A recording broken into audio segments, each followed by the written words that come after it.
누가복음 2장 8절에서 14절입니다. 사모님 물 좀 한 컵 더 갖다 주실래요?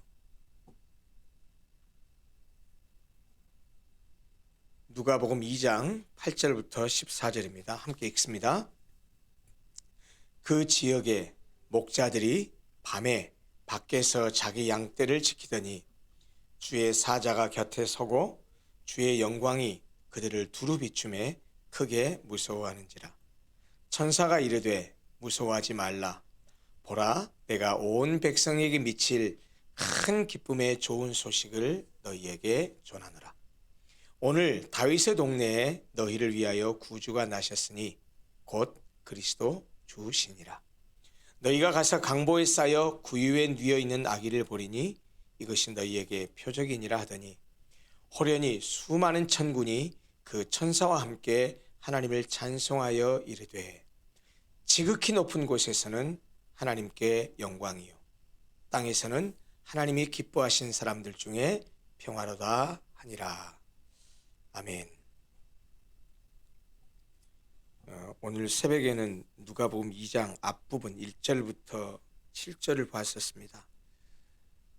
가이사 아우구스토가 영을 내려서 천하로다 호적하라고 해서 마리아와 요셉이 다윗의 집 족속이기 때문에 그의 본토인 갈릴리 나사렛 동네에서 유대를 향해서 예루살렘이라 하는 다윗의 동네로 가게 되고 거기서 막달이 다 된 마리아가 이제 해산을 하게 돼서 예수님이 태어나게 됐다. 그런데 그때 수많은 사람들이 이 케사르 아우구스투스의 명을 따라서 호적을 하러 각기 다 그 다윗의 동네에 가게 되니까 사람들이 너무 많이 와서 이제 여관들을 다 빌려서 잠을 자게 됐고 여관들이 다 가득 차서 결국은 만삭이었던 마리아는 방 한 칸 얻지 못하고 그 사람들이 전부 다 문전박대를 해서 마침내 마구간에 가서 해산을 했고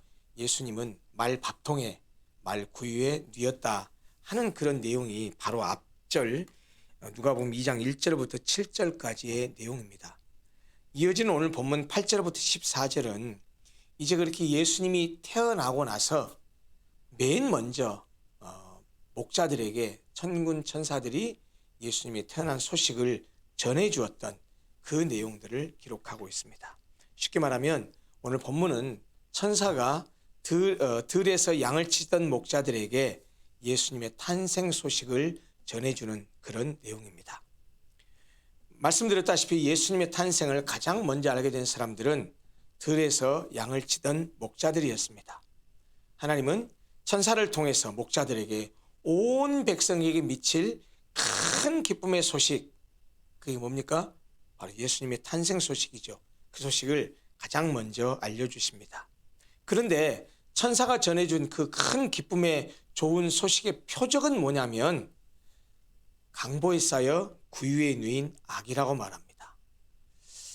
사실 예수님은 이 땅에 오실 때 왕으로 오셨죠. 만왕의 왕으로 오셨습니다. 그런데 만왕의 왕으로 오신 예수님께서 구유에 누인 아기로 오셨고 바로 그것이 우리에게 미칠 큰 기쁨의 소식의 좋은 표적이라고 얘기합니다. 그러니까 사실 이 말은 잘 어울리지 않는 말이죠. 큰 기쁨의 소식이에요. 만왕의 왕이 이 땅에 오셔서 우리를 구원하러 오시잖아요. 그러면 아주 정말 휘황찬란하게 왕궁에서 태어나거나 그러지 않다고 치더라도 그래도 적어도 초라한 마구간에서 태어나는 것은 아닌 것이죠. 사실 왕이라는 말과 마구간, 왕이라는 말과 구세주라는 말과 말구이라는 것은 어울리지 않는 말입니다. 그런데 왜 만왕의 왕으로 오신 예수님이 이 마구간에 구유에 누이셨을까요? 사실 온 인류의 구원자이신 예수님께서 구유에 누인 아기로 오셨다라는 말씀은 인간을 위해서 낮아질 대로 낮아지신 예수님의 비하의 모습을 가장 잘 보여주는 대목입니다. 사도신경의 그 말씀을 드리다가 늘 드리는 말씀이지만 사도신경은 성부와 성자와 성령에 대한 신앙 고백으로 이루어져 있는데 성자 예수님에 대한 신앙 고백이 내용이 제일 많습니다. 그런데 성자 예수님에 대한 신앙 고백은 크게 둘로 구분되어 있죠. 그리스도의 비하, 낮아지심, 그리고 그리스도의 승귀, 높아지심으로 이루어져 있는데 그 낮아지심의 시작이 무엇입니까? 하나님께서 천지를 지으신 그 하나님이 인간이 되어서 이 땅에 마리아의 몸이 잉태되어서 아기 예수로 태어났다라는 것입니다. 그거 자체가 비하의 시작인데 그 비하할 때의 모습이 오늘 본문에 본 것처럼 말구 위에 마구간의 말구 위에 누이셨다는 말은 인간을 위해서 구원자로 오셨지만 인간을 위해서 낮아지실 대로 낮아지신 예수님의 그 비하의 가장 극단적인 모습을 보여주는 것이 말밥통에 누이신 예수님의 모습이라는 것입니다. 바로 예수님이 인간을 위해 낮아지신 비하의 극치가 바로 말구 위에 누이신 모습이라는 것입니다.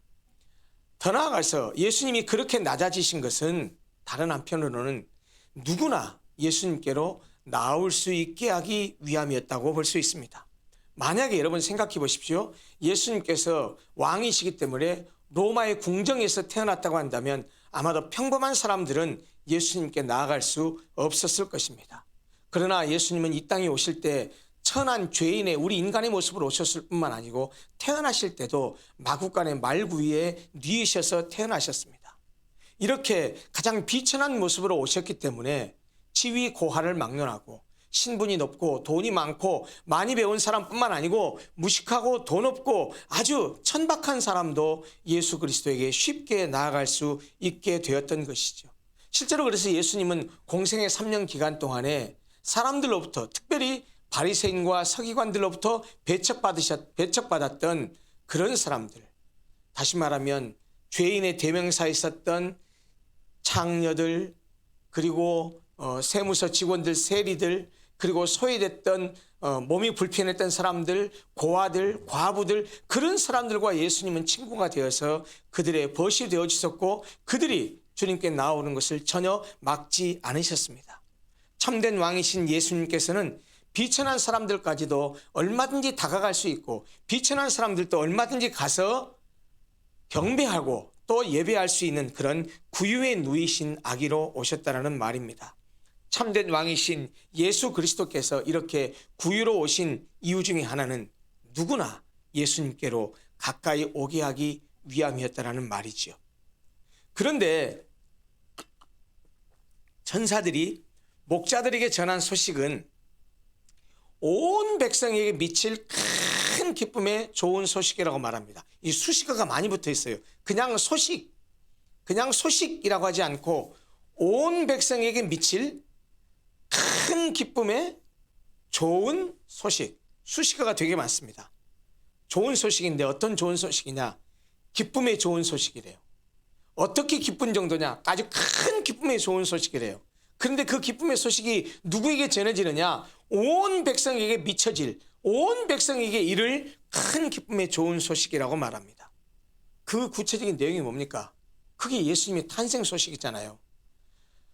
가서 구유에 누운 아기를 보면 그것이 표적이 될 것이라고 말하면서 너희를 위하여 구주가 다윗의 동네에 태어났다라고 하는 것이 바로 온 백성에게 미칠 큰 기쁨의 좋은 소식입니다. 그러면 왜 예수님의 탄생이 우리에게 그다지도 큰 기쁨의 좋은 소식일까요? 그것은 그 다음에 이어지는 누가복음 2장 14절에 있는 천군 천사들의 찬송 소리에, 찬송의 그 내용에 잘 드러나 있습니다. 그 찬송의 소리가 뭐였습니까? 14절, 지극히 높은 곳에서는 하나님께 영광이요, 땅에서는 하나님이 기뻐하시는 사람들 중에 평화로다.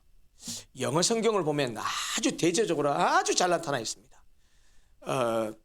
크리스마스가 되면 지금은 올해도 아마 이 연주를 하지 않는 것 같은데 일반적으로 크리스마스가 되면 핸델의 오라토리오 메시아가 많이 연주되죠. 큰 교회들이나 국립합창단들이나 이런 메시아 연주가 많이 공연이 되는데 저도 대학 1학년 때 유관순 기념관에서 했던 메시아 연주를 그때 처음 봤던 기억이 납니다. 그때 그 감동이 얼마나 컸는지, 얼마나 많이 합창을 들으면서 울었는지 모릅니다. 대학 1학년 때 그랬는데, 그런데 그 핸델의 오라토리오 메시아 가운데 이 합창곡 가운데 이 누가복음 2장 14절을 가사로 해서 쓴 합창곡이 있어요. 거기 보면 핸델이 이 가사를 쓸 때 영어 가사로 썼거든요. 메시아 그 가사 자체를. 근데 거기 보면 이렇게 되어 있어요. 지극히 높으신 곳에서는 in the highest 이렇게 표현되어 있어요. in the highest. 하이에다가 최상급 EST를 써서 가장 높은 곳에서 in the highest. glory to God 이라고 해요. 그러니까 하나님께 영광이다. 어디에서? in the highest. 가장 높은 곳에서는. 그러니까 하나님께는 영광이다 라고 말하고 반대로 대꾸적으로는 뭐가 나오냐면 사람에게 평화로다라고 합니다. 하나님께는 기쁨이요, 하나님께는 영광이요, 사람들에게는 평화로다라고 말합니다. 그런데 이 기쁨과 영광과 평화가 대조되고 하나님께는 영광이요, 사람에게는 평화고, 그리고 in the highest 가장 높은 곳에서는, 그리고 반대로 on earth 땅에서는 이라고 말합니다. 그러니까 하늘에서는 하나님께 영광된 일이요, 무엇이요? 예수 그리스도의 탄생. 땅에서는 사람들에게 평화다. 무엇이요? 예수 그리스도의 탄생이에요. 이렇게 아주 대조적으로 천군 천사들이 찬송을 합니다. 다시 한번 보십시오. 지극히 높은 곳에서는, 영어 성경에는 최상급을 썼어요. 지극히 높은 곳에서는, 가장 높은 곳에서는 하나님께 영광이고, 반대로 땅에서는, 그러니까 하늘과 땅은 전혀 반대되는 곳이죠. 저 높은 하늘에서는 하나님께 영광이고, 이 비천한 땅에서는 사람들에게 평화랍니다. 그런데 그 사람들에게를 한정하는 말이 있습니다.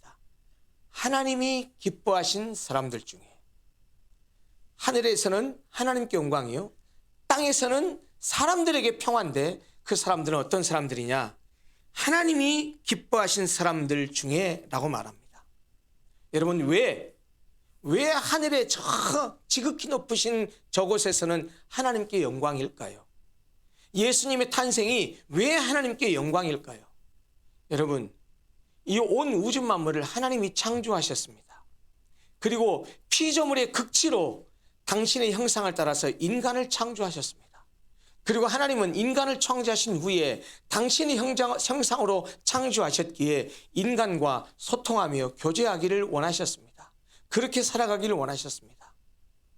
그래서 그들에게 주신 것이 행위 언약이었습니다. 다른 모든 것은 따먹어도 좋지만 동산 중앙에 있는 선악을 알게 하는 나무 열매는 따먹지 말아라. 따먹으면 너 반드시 죽는다. 그런데 따먹고 말았습니다. 그로 인해서 인간은 타락하게 되었고, 인간의 본성이 인간의 본성 자체가 타락한 성향이 되어서 태어날 때부터 죄성을 가진, 본질적으로 타락된 존재로 태어나게 되는 그런 죄인이 되고 말았습니다. 그 죄의 결과 누구나 하나님의 저주를 받게 되었고, 누구나 하나님의 심판을 받게 되었고, 이 땅에 살다가 육체와 영혼이 분리되는 그런 죽음을 맞게 되면 영원한 지옥의 형벌을 받게 되는 것이 인간의 운명이었습니다. 그런데 하나님께서는 타락한 당신의 백성들을 구원하기 위해서 이미 아브라함을 불러내시면서부터 구원의 프로젝트를 시작하셨습니다. 갈대아 우리에 있었던 아브라함을 불러내시면서 그를 이스라엘 민족을 만들기 위한 조상으로 불러내셨고, 수백 년이 지나면서 결국 수십만 명의 사람들로 민족을 이루고 그들로 하여금 가나안 땅에 살게 하시면서 하나님과 당신의 백성 사이가 어떤 관계인지를 히브리 백성을 통해서, 히브리 민족을 통해서, 이스라엘 백성을 통해서 샘플로 보여주셨습니다. 그것이 선민의 의미입니다. 그래서 하나님께서 인간들을 어떻게 다스리시기를 원하시는지, 인간이 어떻게 해야 하나님께 복을 받고 살 수 있고 어떻게 하면 하나님께 멸망을 당하는지를 이스라엘의 역사를 통해서 직접 보여주셨습니다. 그리고 그 구원의 프로젝트는, 구체적인 인류 구원의 프로젝트는 예수 그리스도를 이 땅에 보내시면서 구체화되었습니다. 이스라엘 백성들을 선택하셔서 이스라엘 백성과 하나님 사이의 관계를 계속 샘플로 보여주신 그 예수님, 하나님께서는 때가 참에 자기 아들을 이 땅에 내려 보내신 것입니다. 따라서 수천 년간에 걸친 이런 구원 계획이 예수 그리스도의 탄생을 통해서 이루어질 것이기 때문에 어찌 하나님 아버지께서 그의 아들 예수께서 이 땅에 인간으로 오시는 예수님의 탄생을 보시고 기뻐하시고 만족해하지 않으실 수 있었겠습니까? 그래서 천사들은 지극히 높은 곳에서는 바로 하나님께 영광된 일이다. 무엇이요? 예수 그리스도의 탄생이 말입니다. 그런 의미로 천군 천사가 그렇게 찬송을 했습니다. 또 하나, 지극히 높은 곳에서는 하나님께 영광이지만 땅에서는 하나님이 기뻐하시는 사람들 중에 평화로다라고 말하면서 땅 위에 있는 사람들에게 평화를 선포합니다. 여기서 말하는 평화는 우리가 흔히 믿는 사람들이 인사할 때 말하는 샬롬이라는 말과 같습니다.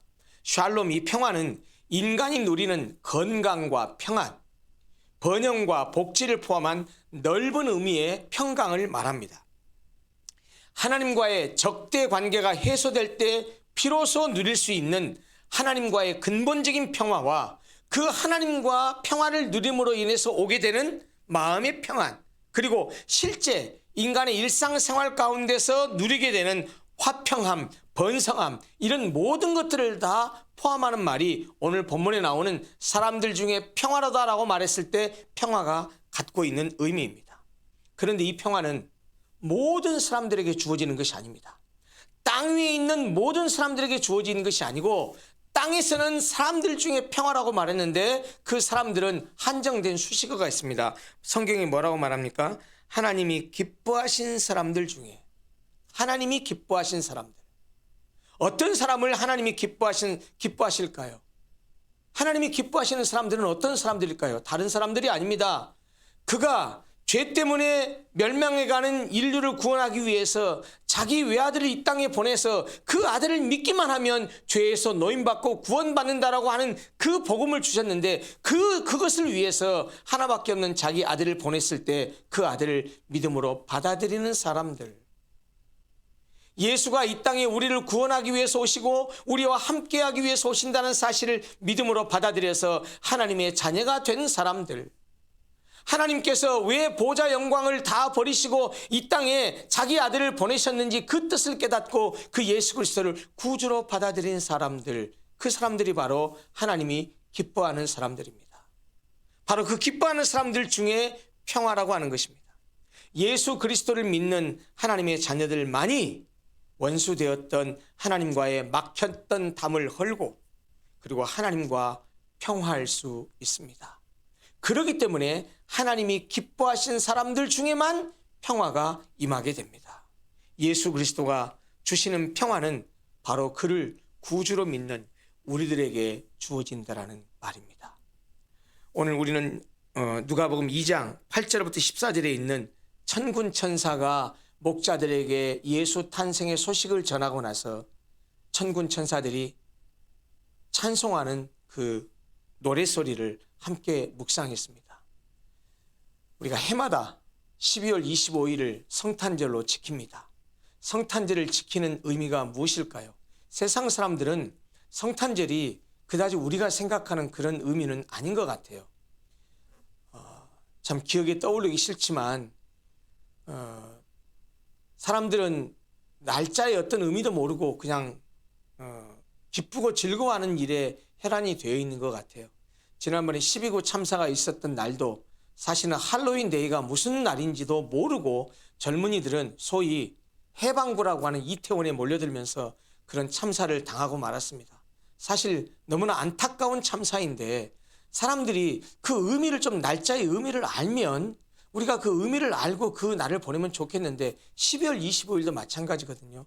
여러분 아시는지 모르겠습니다. 통계청에 의하면 1년 12달 가운데 1년 365일 가운데 범죄율이 가장 높은 날이 12월 24일이랍니다. 크리스마스 이브랍니다. 그때 폭행, 주치 관련된 그런 사고, 그 다음에 강간, 성범죄 이런 것들이 가장 많은 날이 12월 24일이라고 말합니다. 정말 아이러니잖아요. 12월 25일이 무슨 날입니까? 예수님의 탄생을 기념하는 날이에요. 예수님이 왜 이 땅에 오셨습니까? 우리의 죄의 문제를 해결하기 위해서, 우리를 죄에서 노임받게 하기 위해서 이 땅에 오셨는데 아이러니하게 오늘날의 12월 25일 전날, 그날을 기념하기 이분 날에는 가장 범죄율이 높은 날이 되고 말았습니다. 여러분 제가 작년인가 재작년에 설교할 때도 그런 말씀을 잠깐 드렸는데 크리스마스를 요즘에 약칭어로 표현해서 헬러 키로 표시해서 영어 스펠링 X로 보이죠. 영어 스펠링이 아닙니다. 헬러 키입니다. 키. 그리고 대시하고 마스 이렇게 썼는데 이 대시가요 줄임말이거든요. 약자거든요. 쉽게 말하면 이 크리스마스라는 영어 단어가 CHRIST MAS 이렇게 되어 있는데 CHRIST 크라이스트 영어 크라이스트의 헬라어 문자의 머리 글자가 영어 스펠링 X 헬라어 알파벳으로는 키입니다. 그렇게 시작되죠. 그래서 그렇게 약칭해서 표기하는데 사실 그거 엑스마스로 읽으면 안 되거든요. 그거 역시 크리스마스로 읽어야 맞거든요. 그런데 오늘날의 사람들은 그게 무슨 의미인지도 모르고 그냥 엑스마스로 읽어요. 언제부턴가 그 엑스마스로 읽는 것을 보면서 마음에 어떤 생각이 드냐면 X라는 것이 저 학교 다닐 때 수학 시간에 미지수였거든요. 진짜 엑스마스가 된 것 같아요. 뭔지 모르는 거예요. 이게 크리스마스가 무슨 날인지를 모르는 거예요. 그냥 세상 사람들은 선물 주고받는 날. 사실 우리는 크리스마스 때 지상 최대의 선물을 받았죠. 그 지상 최대의 선물이 무엇입니까? 바로 예수 그리스도라는 선물을 받았어요. 그 선물을 통해서 우리는 죄에서 노임받게 됐어요. 사실 크리스마스의 이 정신과 의미, 크리스마스를 기념하고 지키는 이유가 무엇인지를 우리 그리스도인들이 세상 속에서도 교회에서뿐만 아니고 세상 속에서도 좀 많이 전하고 증거하고 알리고 했으면 좋겠다는 생각을 합니다. 크리스마스는 그저 연인들끼리 좋은 추억 남기고 낭만을 즐기고 선물 주고받고 하는 날이 아니고 하나님께서 인류 구원을 위해서 지상 최대의 선물 예수 그리스도를 주신 날을 기념하는 그런 절기라는 사실을 우리가 전하며 이 크리스마스 절기를 보냈으면 좋겠습니다. 오늘 천군 천사들이 했던 이 찬송 소리를 다시 기억하면서 함께 기도했으면 좋겠습니다. 지극히 높은 곳에서는 하나님께 영광이요. 왜요? 인류 구원의 시작이 예수 그리스도의 탄생에서부터 구체화되기 시작했기 때문입니다. 땅에서는 하나님이 기뻐하시는 사람들 중에 평화로다. 그래요. 질투하고 시기하고 싸우고 전쟁이고 다 아기다툼을 하고 살아가는 것이 세상입니다. 그 이유가 어디서 왔습니까? 하나님과 원수됐기 때문입니다. 하나님과의 관계가 멀어졌기 때문에 죄인이 되어버린 인간이 다 자기중심적 이기적으로 살다 보니까 인간과 갈등 속에서 전쟁하고 싸우고 시기하고 질투하고 이런 사회가 되어버린 거 많은 것입니다. 그런데 하나님이 기뻐하시는 사람들, 예수 그리스도가 우리의 구세주요, 예수 그리스도가 나의 죄를 위해서 이 땅에 오셨다는 사실을 믿는 그런 사람들에게는 하나님과 다시 화목하게 되었고 그 하나님과 화목하게 되었기 때문에 그 평화를 근거로 해서 사람들 중에서도 평화할 수 있는 사람들이 된 것입니다. 우리가요. 우리 예수 믿는 사람들이요. 그것이 성탄절의 의미이고 예수님이 오신 것이 우리에게 주는 귀한 의미라고 말할 수 있습니다. 지극히 높은 곳에서는 하나님께 영광이요. 땅에서는 하나님이 기뻐하시는 사람들 중에 평안하다. 이 말씀처럼 이번 성탄절 그리고 앞으로 성탄절 절기를 지킬 때마다 정말 하나님께는 영광을 돌리고 그리고 우리에게는 평화가 넘치는 그리고 우리 모든 사람들 중에는 서로 화목하지 못했던 사람이 있으면 다시 화해하고 평화하지 못했던 사람이 있으면 서로 용서하고 평화하면서 이 그리스도께서 이 땅에 오신 뜻을 그대로 실현하고 살아가는 그런 성탄절이 되게 해주십시오. 이번 성탄절이 되게 해주시고 성탄절을 맞이할 때마다 항상 그렇게 생각하면서 성탄절 귀한 절기를 보내는 우리가 되게 해주십시오라고 기도했으면 좋겠습니다. 함께 말씀을 기억하면서 함께 먼저 기도하도록 합니다. 하나님께는 영광이요 우리에게는 평화가 넘치는 성탄절이 되게 해주십시오. 먼저 잠깐 합심해서 기도하도록 합니다.